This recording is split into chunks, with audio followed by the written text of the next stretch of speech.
In this video, we'll be showing you how to save a Word document as a PDF file. So with our document ready, we'll navigate to the File tab in the top left corner. Then you'll want to find the Save As button.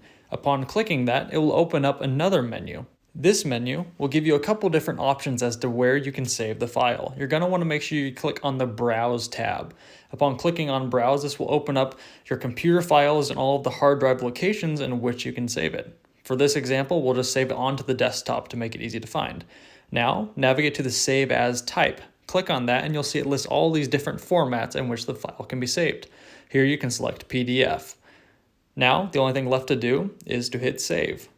Upon hitting Save, the document, now in PDF format, will pop onto your screen.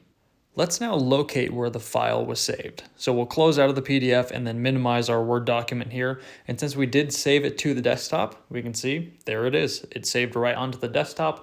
This makes it super simple. If you need to attach a PDF to an email, you can just drag and drop your file and then it should load onto your email. And that is how you save a Word document as a PDF. Thanks for watching.